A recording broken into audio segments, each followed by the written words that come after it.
Bonjour chers amis, j'espère que vous allez bien.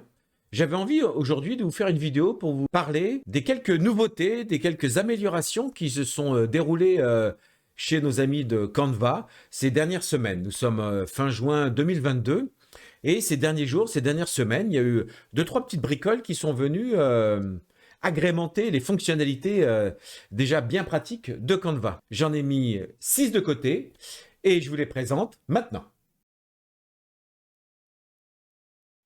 La première nouveauté que j'aimerais évoquer avec vous aujourd'hui, c'est ce qui est en rapport avec les modèles prédéfinis de Canva.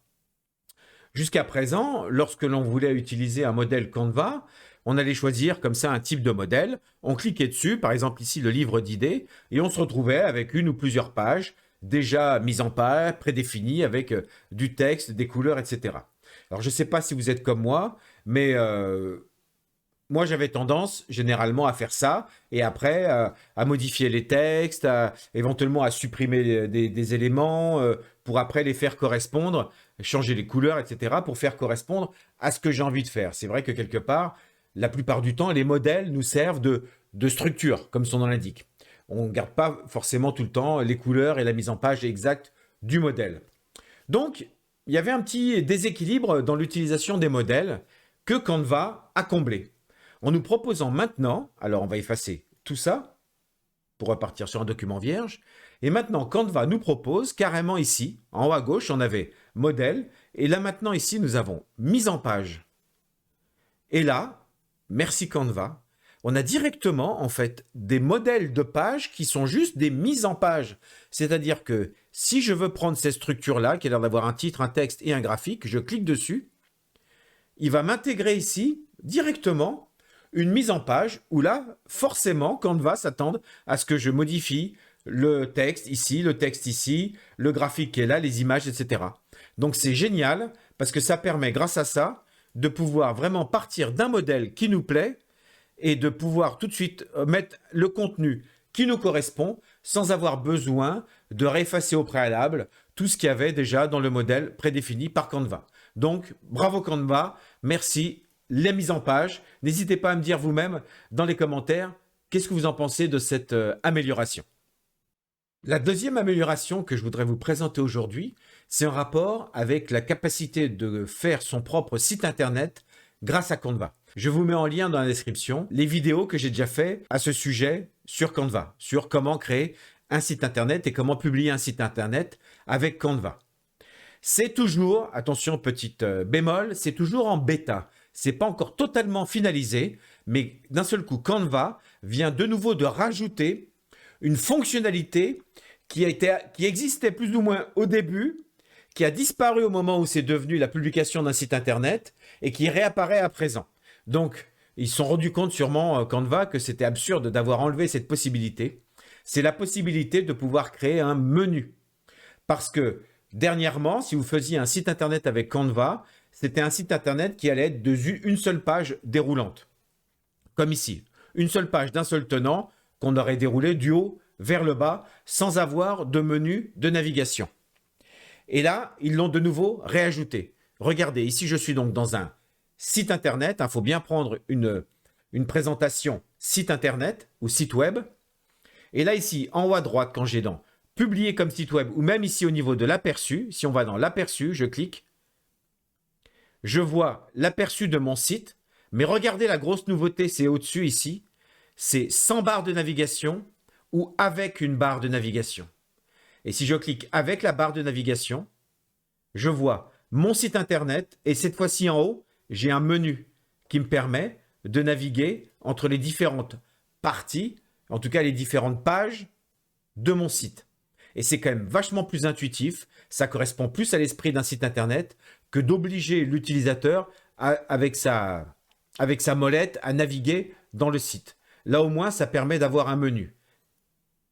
Et si on clique, bien sûr, sur la vue mobile, on voit que le menu apparaît ici comme un menu mobile de la même façon. Et je clique et on va ici comme ça sur les différentes pages du menu. Et donc, je vous rappelle que pour que ce menu puisse apparaître et pour qu'il puisse fonctionner, en fait, ce menu va reprendre le nom des différentes pages que vous aurez créées ici dans Canva. Alors, la façon la plus simple lorsque l'on clique sur une page ici, on n'a pas toujours accès à son nom. J'en parlais justement dans ma précédente vidéo. Si jamais vous n'arrivez pas à trouver le nom de la page, une astuce, par exemple, parmi d'autres, c'est ici d'aller cliquer dans Notes, en bas à gauche. Et là, non seulement vous avez les notes des différentes pages, mais aussi au-dessus, ici, vous avez directement le nom de la page. Vous voyez, celle-là, elle s'appelle Accueil. Ici, celle-là, c'est Thème, Modèle de site, etc. Donc là, je peux l'appeler Modèle de site. Si je change le nom de la page et que cette fois-ci, je refais Aperçu et que je veux un site avec barre de navigation, on a bien ici le lien qui s'appelle Modèle du site. Et ça marche bien sûr lorsque l'on fait Publier.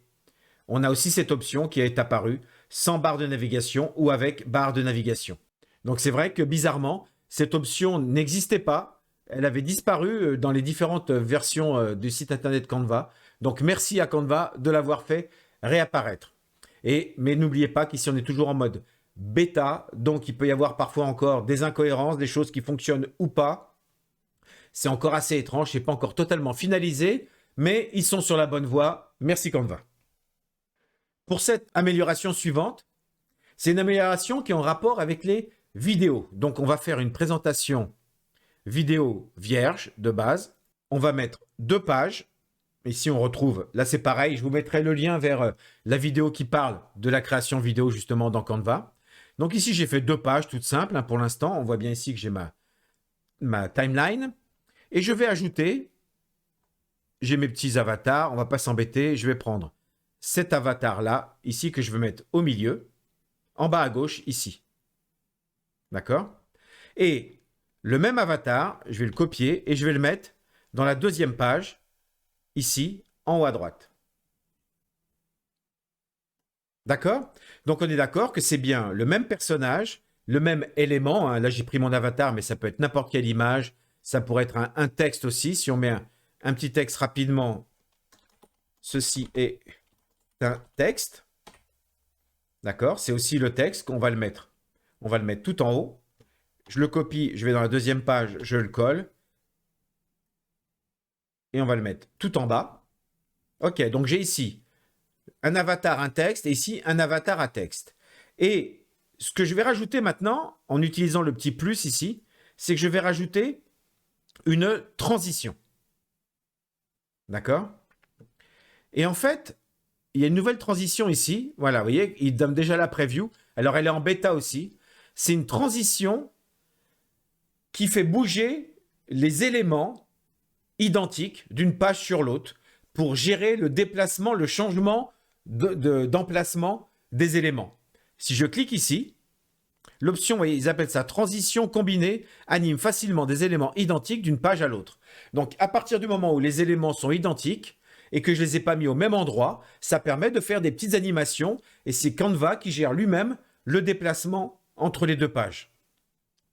Démonstration, on rembobine, si on fait play, au moment de la transition, whoop, ils ont changé d'emplacement puisque c'était bien le même avatar et le même texte qui était là. Vous voyez, donc c'est super pratique. Alors on peut bien sûr la paramétrer, modifier la transition. Vous voyez ici, on peut changer la durée, 0,5 secondes, 1 seconde, 2 secondes. On peut mettre au maximum apparemment 2 secondes et le quelques. Je vous laisse jouer avec. Si je mets 2 secondes, je pense que ça va être encore plus lent et ça va être intéressant. Play, vous voyez. Ouh. Donc ça, c'est une super astuce qui permet de faire des petites animations d'une page à l'autre en étant bien sûr dans une présentation vidéo. Hein. Je vous rappelle que c'est une transition. Pour l'amélioration suivante, je suis revenu dans une présentation classique Canva, mais ça marche aussi dans une présentation vidéo, ce que je vais vous faire voir. C'est en rapport aussi avec les animations. Je vais mettre, une fois de plus, on ne va pas s'embêter, je vais toujours remettre encore un peu. Je peux mettre mon avatar, tatin, ici, un petit texte. Bonjour à vous, voilà, un petit texte. Bonjour à vous et un petit élément, un petit cœur, par exemple, d'accord? Je mets comme ça 2 ou 3 éléments. Et alors, je ne sais pas, une fois de plus, si vous êtes comme moi, on aime bien lorsqu'on fait une présentation, et admettons que j'ai plusieurs pages, etc. C'est vrai que c'est intéressant d'utiliser les animations. On peut animer, je pourrais animer là le bonjour à vous en le faisant apparaître comme ça, en décalage comme ça. Le cœur, Je le ferai apparaître aussi avec un zoom. Ici, mon avatar avec une rotation, etc. Vous êtes peut-être comme moi j'essaie comme ça de prendre comme ça chaque élément, de faire une petite animation différente pour voir, essayer de trouver des petits effets rigolos. C'est pas forcément toujours bien trouvé. Mes mix d'animation sont pas forcément très pertinents, une fois de plus. Il faut avoir de l'imagination, un certain coup d'œil graphique, etc. Ce qui n'est pas toujours mon cas. Eh bien, de nouveau, Canva nous a rajouté quelque chose pour nous simplifier la vie. Il nous propose des animations globales pour la page, pour animer les éléments directement, tous les éléments présents dans la page. Donc, il faut bien ne pas sélectionner juste un élément, mais sélectionner la page elle-même. Vous voyez, c'est elle qui est sélectionnée. Et là, je vais dans Animer. Et la nouveauté, c'est Combinaison ici.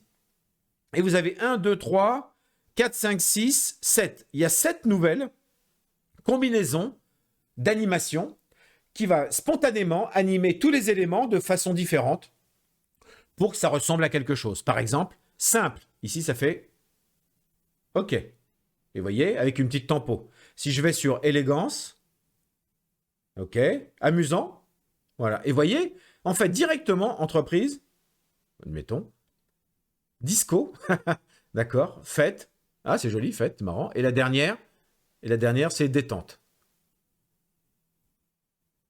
C'est léger. Et donc, vous voyez, c'est génial, puisque là, globalement, il fait en sorte de bouger les différents éléments de façon prédéfinie. Si on clique dessus, voilà, on a, par exemple, si on choisit disco, et voilà, tout seul, il m'a fait une animation disco qui ressemble à quelque chose qui, bien sûr, est paramétrable, etc., comme n'importe quelle animation. Et ça marche aussi sur les présentations vidéo si on veut animer des choses dans une page. Bravo Canva, merci pour aider ceux qui, comme moi, sont pas très très graphistes, de me proposer comme ça des séries d'animation déjà prédéfinies. Champion du monde. Pour cette avant-dernière amélioration, nouveauté de Canva, on va parler des formes et des lignes. C'est vrai que c'est des éléments que jusqu'à présent, je n'utilisais pas souvent. N'hésitez pas à me dire vous-même en commentaire si c'est des choses que vous utilisez vous régulièrement dans Canva. Vous voyez ici qu'on va dans éléments, on a ligne et forme. Donc si je fais afficher tout, on voit que dans un seul bloc, ils ont mis tout ce qui est ligne et forme. Et en fait, ils ont modifié pas mal de choses dans la gestion des formes et des lignes. Commençons par les formes. Si je choisis ici cette espèce de soleil avec plein de branches, voilà, je peux l'agrandir. Donc c'est pratique, ici on va l'appeler soleil, hein, c'est un élément dans lequel on peut mettre ou pas un texte au milieu. Là j'ai mis un texte. Là pour faire le test, on va mettre directement plusieurs éléments. On va mettre un triangle inversé et cette forme-là. Voilà, on va mettre 3 formes comme ça pour que vous voyez l'idée. Donc ils ont forcément, je ferme ce panneau-là, ils ont forcément la couleur de base de mes éléments, ça on peut changer les couleurs, rien de particulier. Mais ce qui est très intéressant, c'est qu'ici en haut à gauche, on a directement maintenant forme. Ce qui veut dire qu'on peut rechanger directement la forme de l'élément et il garde toutes les caractéristiques qu'on lui avait données.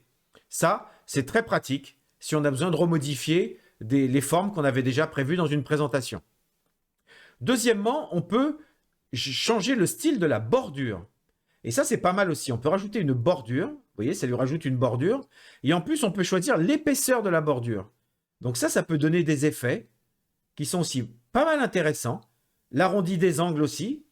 Voilà, on peut jongler avec ça, c'est plus subtil. Peut-être l'arrondi des angles sur celui-là peut être un peu plus visible. Voilà, vous voyez. Si on joue... Ah, c'est drôle. Ça devient un cercle si je vais à fond au niveau des angles. Ou sinon, voilà, on peut jouer avec l'arrondi des angles et aussi la bordure qui est là, une bordure en pointillé, par exemple. Donc vous voyez, ça fait des petits effets rigolos. Donc ça, c'est nouveau. C'est quand même très très pratique. On peut directement, dès qu'on a un élément, rechanger la forme et sa bordure. Ça peut donner envie. C'est possible que ça me donne envie de réutiliser les formes à l'avenir. Mais, deuxième chose qui va avec, c'est les flèches ou les lignes. On va prendre une ligne simple pour l'instant. Je vais mettre une ligne ici. On va la fermer. Et vous voyez cette ligne, si je l'attrape et que je veux, par exemple, relier le soleil... Enfin, j'ai appelé ça soleil. Si je veux relier cette forme avec celle-là, grâce à la ligne, comment est-ce que je pourrais faire? Eh bien, si j'attrape ici, vous voyez, mon curseur change, devient une croix. Si j'attrape la ligne et que je vais vers cette forme, vous voyez, il y a des points blancs qui sont apparus à tous les endroits où je peux aimanter la ligne et la forme. Vous voyez, sur les différents pics, les différentes pointes, et le centre. Donc si par exemple, dès qu'ils sont au-dessus et que je lâche, terminé. La ligne est associée et collée avec la forme. Ce qui fait que là maintenant, si j'attrape la forme, la ligne reste collée avec. Et si j'attrape la ligne, elle reste collée aussi avec. Et si je la déplace comme ça, elle reste aussi collée avec. Et je pourrais donc par exemple aller la relier à cette autre forme. Et là, d'un seul coup, j'ai directement les deux formes qui sont reliées ensemble. Si je duplique la ligne, CTRL D, hop, et que je la rattrape avec le coin de celle-là et le coin de celle-là, voilà, j'ai ici toutes mes formes qui sont reliées avec les lignes et qui suivent le chemin, etc.